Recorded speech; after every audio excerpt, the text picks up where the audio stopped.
3 ദിവസത്തെ അവധി എന്ന് പറഞ്ഞാൽ 10 മാസത്തെ ക്ലാസ്സാണ് വിദ്യാർത്ഥികളെ സംബന്ധിച്ച്. 30 ദിവസമാണ് അവർക്ക് അധ്യയനം നഷ്ടപ്പെടുന്നത്. ആദ്യമായി ഈ ഒരു നിയമം അല്ലെങ്കിൽ കൊണ്ടുവരുന്നത് ഇപ്പോഴല്ല, കേരളത്തെ സംബന്ധിച്ച് പറയുകയാണെങ്കിൽ രാജ്യത്ത് തന്നെ, ഇന്ത്യയിൽ, അത് കേരളത്തിലാണ്. ഇപ്പോൾ ഇങ്ങനെ ഒരു അവധി എടുക്കുന്നു എന്ന് കരുതുക. അങ്ങനെ യൂസ്ഡ് ആയി പോയാൽ ഇനി അവരെടുത്തുന്ന ഒരു തൊഴിലിടത്തോ അല്ലെങ്കിൽ ഉന്നത വിദ്യാഭ്യാസത്തിനൊക്കെ മറ്റെവിടെയെങ്കിലും ഒക്കെ പോകുന്ന ഇടങ്ങളിൽ ഇത്തരത്തിൽ അവസരമില്ലെങ്കിൽ അവർക്കുണ്ടാകുന്നത് വലിയ പ്രതിസന്ധിയായിരിക്കും. കൊച്ചി ശാസ്ത്ര സാങ്കേതിക സർവകലാശാലയുടെ തീരുമാനം എന്തുകൊണ്ടും സ്വാഗതാർഹമാണ്.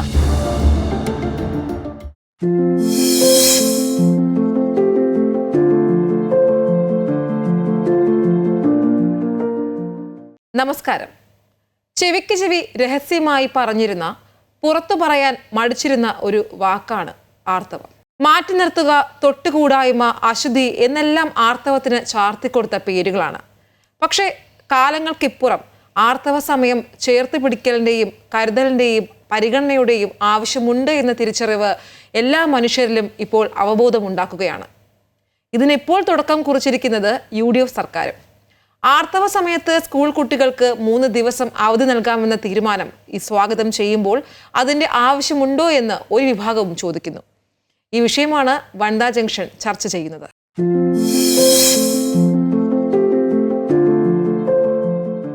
സർക്കാരിൻ്റെ നയമാണ് അഖില ഈ നയപ്രഖ്യാപനത്തിലൂടെ ഗവർണർ അവതരിപ്പിക്കുന്നത്. അത് ചരിത്രപരമായ ഒരു വിപ്ലവകരമായ ഒരു തീരുമാനമാണ് സ്കൂൾ വിദ്യാർത്ഥിനികൾക്ക് ആർത്തവ സമയത്ത് 3 ദിവസത്തെ അവധി എന്ന് പറയുന്നത്. നമ്മളെ സംബന്ധിച്ച് പറയുകയാണെങ്കിൽ ഈ ആർത്തവം, പീരീഡ്സ് ആവുക എന്നൊക്കെ ഒരു 15 വർഷങ്ങൾക്കപ്പുറം അല്ലെങ്കിൽ പുറത്തു പറയാൻ മടിച്ചിരുന്ന അല്ലെങ്കിൽ രഹസ്യമായി കൊണ്ട് നടന്നിരുന്ന ഒരു കാര്യമാണ്. പക്ഷേ അത്രയും വേദന സഹിച്ച് അല്ലെങ്കിൽ ക്ലാസ്സുകളിൽ മിണ്ടാതെ ഇരുന്ന് കരഞ്ഞുകൊണ്ടിരുന്ന് അറ്റൻഡൻസ് കുറഞ്ഞു പോകുമോ എന്ന പേടിയിലിരുന്ന് പഠിച്ചൊരു കാലമുണ്ടായിരുന്നു. ഇന്നിപ്പോൾ UDF സർക്കാർ അധികാരത്തിലേറി ഒരു ചരിത്രപരമായ ഒരു തീരുമാനം എടുത്തിരിക്കുകയാണ്. എന്തുകൊണ്ടും സ്വാഗതം ചെയ്യാവുന്ന ഒരു തീരുമാനമല്ലേ അത്? തീർച്ചയായിട്ടും സ്വാഗതം ചെയ്യേണ്ടത് ഉണ്ട്. അതായത് സ്ത്രീകൾ എന്ന് പറഞ്ഞാൽ പ്രത്യേകിച്ചും കുട്ടികൾ അനുഭവിക്കുന്ന മാനസികമായും ശാരീരികമായും ഒക്കെ വലിയ ഒരു പ്രതിസന്ധി അവർ ഈ കാലഘട്ടത്തിൽ നേരിടുന്നുണ്ട്. പ്രത്യേകിച്ചും അതായത് ഈ ആദ്യമായി ആർത്തവത്തിലേക്ക് എത്തി അതിൻ്റെ ഒരു വശങ്ങളെക്കുറിച്ചൊക്കെ മനസ്സിലാക്കി വരുന്ന കുട്ടികൾ, അവരെ സംബന്ധിച്ച് ഇത് വളരെ ആവശ്യമുള്ളതാണ്. പക്ഷേ അപ്പോഴും ഒരു സംശയം, ഐശ്വര്യ നേരത്തെ സൂചിപ്പിച്ച പോലെ, ഇത് യഥാർത്ഥത്തിൽ ആവശ്യമുണ്ടോ എന്നുള്ളതാണ് ഇതിൻ്റെ പ്രധാനപ്പെട്ട കാര്യം. നേരത്തെ തന്നെ ഉന്നത വിദ്യാഭ്യാസ വകുപ്പിലൊക്കെ നമ്മളിത് ചില കോളേജുകളിലൊക്കെ കുട്ടികൾക്ക് ആവശ്യമെങ്കിൽ, അതായത് അത് ഇങ്ങനെ 3 ദിവസത്തെ അവധി എന്നുള്ള തരത്തിലല്ല, ഒരുപക്ഷെ അറ്റൻഡൻസിൽ കുറവ് വന്നാൽ ഈ ഒരു കാരണം കൊണ്ടാണ് കുറവ് വരുന്നതെങ്കിൽ ചെറിയൊരു പരിഗണന അവർക്ക് നൽകണം എന്നുള്ളതായിരുന്നു നേരത്തെയുള്ള തീരുമാനം. അങ്ങനെ നമ്മൾ നടപ്പാക്കിയതുമാണ് നമ്മുടെ സംസ്ഥാനത്ത്. അങ്ങനെ നോക്കുകയാണെങ്കിൽ അത്തരത്തിൽ നടപ്പാക്കുന്ന രാജ്യത്തെ ഒരു ആദ്യത്തെ സംസ്ഥാനം എന്ന് തന്നെ കേരളത്തെക്കുറിച്ച് പറയുകയും ചെയ്യാം. പക്ഷേ ബീഹാറിലൊക്കെ എനിക്ക് തോന്നുന്നു തൊഴിലാളികൾക്കൊക്കെ 2 ദിവസത്തെ അവധിയൊക്കെ കൊടുക്കുന്നുണ്ട്. പക്ഷേ സർക്കാരിൻ്റെ ആ നയം എങ്ങനെയാണ് നടപ്പിലാവുക എന്നുള്ളതൊരു പ്രധാന പ്രശ്നമാണ്. അതായത് സർക്കാർ ആ നയത്തിൽ തന്നെ പറയുന്നുണ്ട്, ഇങ്ങനെ അവധി വരുമ്പോൾ അവർക്ക് നഷ്ടപ്പെടുന്ന ക്ലാസുകൾ നൽകാൻ ശനി ഞായർ ദിവസങ്ങളിൽ പ്രത്യേക ക്ലാസുകൾ, അതായത് ക്യാച്ചപ്പ് ക്ലാസുകൾ നൽകണം എന്ന് പറയുന്നുണ്ട്. പക്ഷെ അത് അധ്യാപകരെ സംബന്ധിച്ചുണ്ടാക്കുന്നത് വലിയ പ്രതിസന്ധിയാണ്. ഇപ്പം ഈ കാര്യം തന്നെ, ഈ നയം ഇങ്ങനെ പ്രഖ്യാപിക്കുമ്പോൾ തന്നെ ചോദ്യങ്ങൾ ഉയർന്നിരുന്നു. ഇത് വിദ്യാർത്ഥികൾക്ക് മാത്രമല്ല, അധ്യാപകർക്കും മറ്റ് തൊഴിലിടങ്ങളിലുമൊക്കെ ഈ പ്രശ്നമുണ്ടല്ലോ, എല്ലായിടത്തും ഇത് നടപ്പാക്കാൻ കഴിയുമോ എന്നുള്ള ചോദ്യം വന്നിരുന്നു. പക്ഷെ അവിടെയാണ് ഞാൻ നേരത്തെ സൂചിപ്പിച്ചത്, എനിക്കൊരു അല്ലെങ്കിൽ ഒരു അഭിപ്രായം അല്ലെങ്കിൽ ഒരു എതിർപ്പുള്ളത് എന്ന് പറഞ്ഞു കഴിഞ്ഞാൽ, അധ്യാപകർ ഓക്കെ, അവർ കുറച്ചും കൂടെ മുതിർന്ന ആളുകളാണ്. പക്ഷെ കുട്ടികളെ സംബന്ധിച്ച് പഴയ കാലമല്ല. ഇപ്പോൾ 5ാം ക്ലാസ് അല്ലെങ്കിൽ 4ാം ക്ലാസ്സിൻ്റെ അവസാനം 5ാം ക്ലാസ് മുതൽ കുട്ടികൾ പീരീഡ്സ് ആവുകയാണ്. ഒന്നും എട്ടും പൊട്ടും അറിയാത്ത പ്രായം നമ്മൾ പറയില്ലേ. അപ്പോൾ ആ കുട്ടികൾ എങ്ങനെയാണ് അതിനെ ഒരു ഫേസ് ചെയ്യുന്നത്, അല്ലെങ്കിൽ ആ വേദന അവരെ ക്ലാസ്സിൽ എങ്ങനെയാണ് പോയിരിക്കുന്നത്, ഈ ഡ്രസ്സിൽ എന്തെങ്കിലും സ്ട്രെയിൻ ആകുമോ, അതെങ്ങനെ അവർ ഫേസ് ചെയ്യും, സ്കൂളിലെ ബാത്റൂമിൽ എങ്ങനെ പോകും ഈ വേദന. അപ്പോൾ അതുകൊണ്ടൊക്കെ തന്നെ ഈ ഇങ്ങനൊരു അവധി കൊടുക്കുമ്പോഴേക്കും ഇപ്പോൾ വീട്ടിൽ കുട്ടികൾക്ക് ഒന്ന് റെസ്റ്റ് എടുക്കാം. അത് 3 ദിവസം തന്നെ വേണമെന്നില്ല, ഇപ്പോൾ 1 ദിവസം.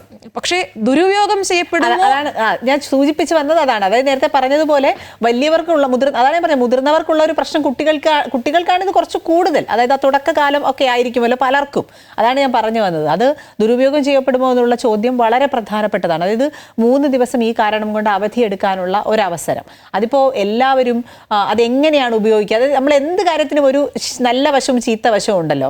കുഞ്ഞുങ്ങളെയാണെങ്കിൽ നമ്മൾ കുഞ്ഞുങ്ങളെ കുറ്റം പറയല്ല, പക്ഷെ പലപ്പോഴും അവർ രക്ഷപ്പെടാനുള്ള മാർഗമായി ഒക്കെ ഇത് ഉപയോഗിക്കുന്നുണ്ടോ എന്നുള്ളതാണ്. അവിടെയാണ് ഞാൻ പറഞ്ഞത് നടപ്പാക്കുക എന്നുള്ളത് വളരെ പ്രധാനപ്പെട്ടത്. അത് എങ്ങനെ നടപ്പാക്കുന്നു അതായത് എങ്ങനെയാണ്, അതായത് അധ്യാപകരുടെ പിന്തുണ ഇവർക്ക് തീർച്ചയായും വേണം, രക്ഷിതാക്കളുടെ പിന്തുണ ഇവർക്ക് തീർച്ചയായും വേണം. രക്ഷിതാക്കൾ അതായത് അവരെ ആ തരത്തിൽ അവർക്ക് ഉണ്ടാകുന്ന മാനസിക ശാരീരിക പ്രശ്നങ്ങൾ കണക്കിലെടുത്തുകൊണ്ട് വേണം നിലപാടെടുക്കാൻ. അവധി 3 ദിവസം കിട്ടുമല്ലോ എന്ന് കരുതി ഇതിനു വേണ്ടി അവധി എടുക്കുക, അല്ലെങ്കിൽ വേറെ ഏതെങ്കിലും ആവശ്യങ്ങൾക്ക് വേണ്ടി എടുക്കുന്ന അവധി ഇതിലേക്ക് മാറ്റുക, ആ തരത്തിലൊന്നും പ്രവർത്തിക്കാതിരിക്കാനുള്ള ഇടപെടൽ സമൂഹത്തിനുണ്ട്.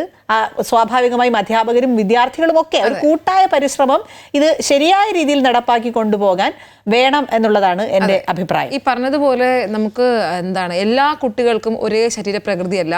ഒരു പീരീഡ്സ് എന്ന് പറയുമ്പോൾ ഒരേ അനുഭവമല്ല, എല്ലാവർക്കും വ്യത്യസ്തമാണ്. ചില കുട്ടികൾ ഛർദ്ദിച്ച് തലകറങ്ങി കിടക്കുക, എണീക്കാൻ പറ്റാതെ ഇരിക്കുക, കാലുവേദന, നടക്കാൻ പറ്റാതെ വരിക. അപ്പോൾ ഈ പറഞ്ഞതുപോലെ ഇങ്ങനെ ഒരു അവധി കൊടുക്കുമ്പോഴേക്കും കുട്ടികളെ സംബന്ധിച്ച് ഒരു ആശ്വാസമാണ്. ദുരുപയോഗം ചെയ്യപ്പെടുമോ എന്നൊരു ആശങ്ക ഉണ്ടെങ്കിൽ പോലും.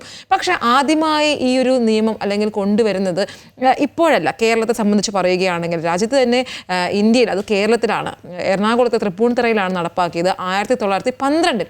ആ കാലത്ത് ഇതൊക്കെ നടപ്പാകുമെന്ന് ആലോചിക്കുമ്പോഴും Tripunithura government girls higher secondary സ്കൂളിലാണ് അന്നത്തെ ഹെഡ് മാസ്റ്റർ ആയിരുന്ന വിശ്വനാഥ് അയ്യരാണ് അന്നത്തെ പൊതുവിദ്യാഭ്യാസ ഡയറക്ടർക്ക് ഇങ്ങനൊരു നിർദ്ദേശം കൊടുക്കുന്നത്. കുട്ടികൾക്ക് ആർത്തവ അവധി വേണം എന്നുള്ളത്. അന്ന് ആ സ്കൂളിൽ അത് നടപ്പായതുമാണ്. വർഷം ശ്രദ്ധിച്ചോണം, 1912 ആണ്. അപ്പോൾ അന്ന് തന്നെ ആ ഒരു അധ്യാപകൻ അത് കുട്ടികളുടെ ആ ഒരു അവസ്ഥ തിരിച്ചറിയുകയും അതിന് പരിഹാരം കണ്ടെത്താൻ അല്ലെങ്കിൽ അവധി കൊടുക്കണമെന്ന് പറയുകയും ചെയ്യുന്നു. അതായത് അത്രത്തോളം ബുദ്ധിമുട്ടാണ് കുട്ടികൾ, നമ്മുടെ കുഞ്ഞുങ്ങൾ അനുഭവിക്കുന്നത് എന്നുള്ളത് അന്ന് തിരിച്ചറിഞ്ഞൊരു കാര്യമാണ്.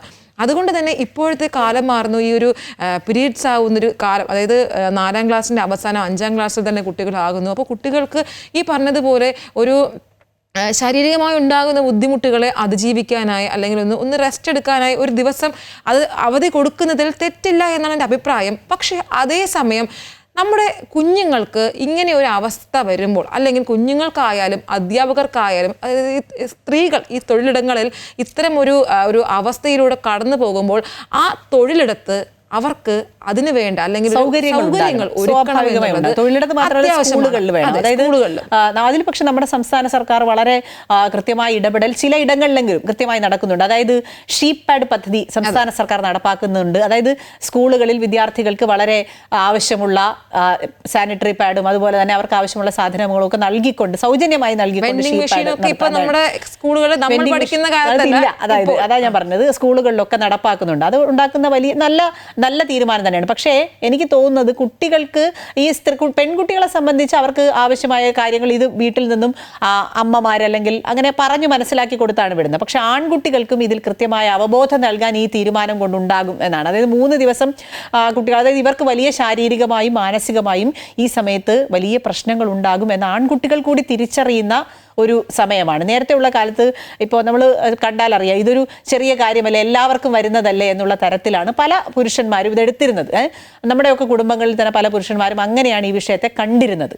പക്ഷേ ഇപ്പോൾ ഓരോ തരത്തിലും പുതിയ പുതിയ കാര്യങ്ങൾ മനസ്സിലാക്കി വരുമ്പോഴാണ് അവർക്ക് തിരിച്ചറിവുണ്ടാകുന്നത്. അതായത് ഇതങ്ങനെ എല്ലാവർക്കും വരുന്നത് പോലെ, എല്ലാവർക്കും ഒരുപോലെ അല്ല വരുന്നത് എന്നുള്ളത്, ഇതുകൊണ്ടുണ്ടാകുന്ന വലിയ മാനസികമായും ശാരീരികമായുള്ള പ്രയാസങ്ങളുണ്ട് എന്നുള്ള തിരിച്ചറിവ് കുട്ടികൾക്കുണ്ടാകുന്നുണ്ട്. ഈ ഒരു സംഭവം വന്നതോടുകൂടി എനിക്ക് തോന്നുന്നു കൂടുതൽ കുട്ടികൾ ഇതിനെക്കുറിച്ച് മനസ്സിലാക്കാൻ ശ്രമിക്കുന്നുണ്ട്. ഒപ്പം സ്കൂളുകളിലൊക്കെ കൗൺസിലിംഗ് അടക്കമുള്ള കാര്യങ്ങളൊക്കെ കുട്ടികൾക്ക് നൽകേണ്ടതുണ്ട്. അങ്ങനെ കൗൺസിലിംഗ് ഒക്കെ വരുമ്പോഴാണ് ഇത് ശരിക്കും ഏത് തരത്തിലാണ് നടപ്പാക്കേണ്ടത്. ഇപ്പം എനിക്ക് തോന്നുന്നു പല സ്കൂളുകളിലും, അതായത് സർക്കാർ സ്കൂളുകളിലൊക്കെ ഇതിനു വേണ്ടി കൗൺസിലേഴ്സ് ഒക്കെ വരുന്നുണ്ട്. ഈ BRCയുടെ നേതൃത്വത്തിലൊക്കെ പ്രത്യേക ക്ലാസ്സുകളൊക്കെ കൊടുക്കുന്നുണ്ട്. പക്ഷേ എങ്കിൽ കൂടിയും കൂടുതൽ കാര്യങ്ങൾ കുട്ടികളിലേക്ക് മനസ്സിലാക്കണം.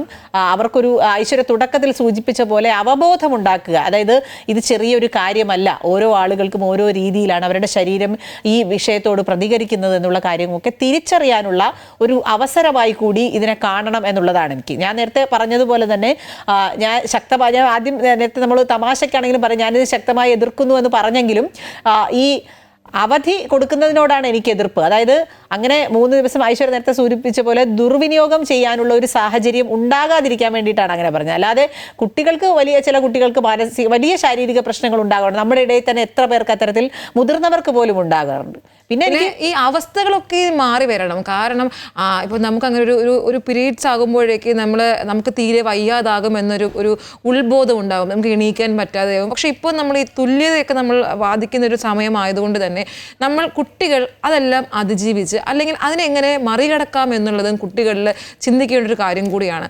ഈ 3 ദിവസത്തെ അവധി അനിവാര്യമാണ് എന്ന് പറയുമ്പോഴും ഇതെല്ലാം അതിജീവിച്ച് അല്ലെങ്കിൽ മുന്നോട്ട് പോകുമ്പോഴേക്കും ഞാൻ സൂചിപ്പിക്കാൻ വന്ന, അതായത് ഈ നമ്മളിപ്പോ ഇങ്ങനെ ഒരു അവധി എടുക്കുന്നു എന്ന് കരുതുക, കുട്ടികൾ അതൊരു യൂസ്ഡ് ആവും. നമ്മളൊരു കാര്യം ചെയ്തുകൊണ്ടിരുന്നാൽ നമ്മളത് യൂസ്ഡ് ആവും. അങ്ങനെ യൂസ്ഡ് ആയി പോയാൽ ഇനി അവരെടുത്തുന്ന ഒരു തൊഴിലിടത്തോ അല്ലെങ്കിൽ ഉന്നത വിദ്യാഭ്യാസത്തിനൊക്കെ മറ്റെവിടെയെങ്കിലും ഒക്കെ പോകുന്ന ഇടങ്ങളിൽ ഇത്തരത്തിൽ അവസരം ഇല്ലെങ്കിൽ അവർക്കുണ്ടാകുന്നത് വലിയ പ്രതിസന്ധിയായിരിക്കും, മാനസികമായി വലിയ പ്രശ്നമുണ്ടാകും. അതിന് നമ്മൾ പറഞ്ഞ പോലെ ആർത്തവ അവധി എന്ന് പറയുമ്പോഴേക്കും സുപ്രീം കോടതി തന്നെ പറഞ്ഞിട്ടുള്ള കാര്യമാണ്, ആർത്തവ അവധി നിയമമാക്കാൻ പറ്റില്ല. കാരണം തൊഴിലിടങ്ങളിൽ സ്ത്രീകളെ തള്ളപ്പെടും, അല്ലെങ്കിൽ സ്ത്രീകൾ തൊഴിലിടത്തിൽ വേണ്ട, അല്ലെങ്കിൽ അവരെ പരിഗണിക്കേണ്ട. മൾട്ടിനാഷണൽ കമ്പനീസ് ഒക്കെ പലപ്പോഴും പ്രസവം കഴിഞ്ഞു വരുന്ന സ്ത്രീകൾക്ക് പോലും അത്ര അവധി, കുഞ്ഞുങ്ങളെ നോക്കാനുള്ള സമയമെടുക്കുന്നു, അങ്ങനെയൊക്കെ കണക്കാക്കി അവർക്ക് വീണ്ടും അവസരം കിട്ടാതിരിക്കുന്ന സാഹചര്യങ്ങളൊക്കെ ഉണ്ടാകാറുണ്ടല്ലോ. അത് തന്നെയാണ് ഇവിടെ ജോലി സ്ഥലങ്ങളിൽ നിന്ന് സ്ത്രീകൾ എപ്പോഴും തള്ളപ്പെടും. പിന്നെ കർണാടകയാണ് ഇപ്പോൾ സ്ത്രീകൾക്ക് ഈ ശമ്പളത്തോടുകൂടിയുള്ള അവധി, ഈ ആർത്തവ ദിനത്തിൽ അവധി എടുത്താൽ ശമ്പളം കൊടുക്കണം എന്നൊരു നിയമം വന്നത് കർണാടകയിലാണ്. അപ്പോൾ ചില സംസ്ഥാനങ്ങൾ അങ്ങനെ ചിന്തിക്കുന്നുണ്ട്. ഇനി നമ്മൾ മറ്റു രാജ്യങ്ങളുടെ കാര്യം നോക്കുകയാണെങ്കിൽ ജപ്പാനൊക്കെയാണ് നിയമം പാസ്സാക്കിയത്. അതായത് അവർക്ക് ആർത്തവ ദിനത്ത് അവധി കൊടുക്കണം. പിന്നെ സ്പെയിൻ പോലുള്ള രാജ്യങ്ങളൊക്കെ വളരെ നിർണായകമായ തീരുമാനങ്ങൾ ഈ വിഷയത്തിൽ. പക്ഷെ അവിടെയും എടുത്തൊരു നിർണായക തീരുമാനം എന്ന് പറയുന്നത് ആർത്തവ അവധി കൊടുക്കാം, പക്ഷേ അത് ശമ്പളം കൊടുക്കണമോ, സാലറി ആ ദിനത്തെ കൊടുക്കണമോ വേണ്ടയോ എന്നുള്ളത് കമ്പനികൾക്ക് തീരുമാനിക്കാം എന്നുള്ള നിയമവും അവർ പാസ്സാക്കിയുണ്ടായി. അതായത് രാജ്യങ്ങളെല്ലാം അത്രയും ഫോർവേഡായി ചിന്തിക്കുന്നുണ്ട്, കാരണം സ്ത്രീകളുടെ അവസ്ഥ മനസ്സിലാക്കുന്നുണ്ട്. പക്ഷേ എന്നിരുന്നാലും നമ്മൾ എല്ലാ തൊഴിലിടങ്ങളിലും തുല്യ പ്രാധാന്യം എല്ലാ മേഖലകളിലും കൊടുക്കുമ്പോൾ ഈ സ്ത്രീകൾ പെട്ടെന്നൊരു ലീവിന് വേണ്ടിയിട്ട് അല്ലെങ്കിൽ ആർത്തവ ദിവസമാണ് അതുകൊണ്ട് എനിക്ക് ലീവ് വേണം എന്ന് പറയുമ്പോഴേക്കും പൊതുവേ നമ്മൾ തുല്യതയും നീതിയൊക്കെ പറയുമ്പോൾ നമ്മൾ മറുഭാഗത്ത് നിൽക്കുന്ന ആളുകളെയും പരിഗണിക്കണം, പുരുഷന്മാരെയും പരിഗണിക്കണം. പെട്ടെന്ന് ഇവർ ലീവ് എടുത്തു കഴിഞ്ഞാൽ എന്ത് ചെയ്യും, അല്ലെങ്കിൽ ഇങ്ങനെ ഒരു അവസ്ഥയിലൂടെയാണ് കടന്നു പോകുന്നത് എന്ന് പറയുമ്പോഴേക്കും പുരുഷന്മാർ അവരുടെ ജോലി കൂടി ചെയ്യേണ്ടി വരുമോ എന്നുള്ള കാര്യങ്ങളൊക്കെയും ഉണ്ട്. ഈ നിയമം എപ്പോഴും ദുരുപയോഗം ചെയ്യുമ്പോഴാണ് പ്രശ്നം ഉണ്ടാകുന്നത്. അവിടെയാണ് ഈ കാര്യങ്ങളൊക്കെയും മാറി മറിയുന്നത്. ഈ പാശ്ചാത്യ രാജ്യങ്ങളിലൊക്കെയും പുരുഷന്മാരെ പോലെ തന്നെയാണ് സ്ത്രീകളും ജോലി ചെയ്യുന്നത്, പരിഗണിക്കപ്പെടുന്നതും അങ്ങനെ തന്നെയാണ്. നമുക്ക് എല്ലാ മേഖലകളിലായാലും നമുക്ക് സ്ത്രീ സാന്നിധ്യം വളരെ വ്യക്തമാണ്. പിന്നെ കുഞ്ഞുങ്ങളെ സംബന്ധിച്ച് അവർക്ക് നേരത്തെ ഈ അതുമായി ബന്ധപ്പെട്ട പ്രശ്നങ്ങളോടുകൂടി സ്കൂളിൽ ഇരിക്കാതെ പഠനത്തിൽ കൂടുതൽ ശ്രദ്ധ കേന്ദ്രീകരിക്കാൻ ഒരു പക്ഷേ ഈ അവധി ഗുണം ചെയ്യും എന്നുള്ളത് പറയേണ്ടതാണ്. പിന്നെ നമ്മളെ സംബന്ധിച്ച് മാധ്യമ സ്ഥാപനങ്ങൾ അടക്കം ചിലയിടങ്ങളിലൊക്കെ അവധിയൊക്കെ കൊടുത്ത് ചരിത്രപരമായ അല്ലെങ്കിൽ മാതൃകാപരമായ തീരുമാനങ്ങൾ എടുത്തിട്ടുണ്ട്. കൊച്ചി ശാസ്ത്ര സാങ്കേതിക സർവകലാശാലയിൽ 75% അറ്റൻഡൻസ് വേണ്ടത് പരീക്ഷ എഴുതാനായിട്ട്.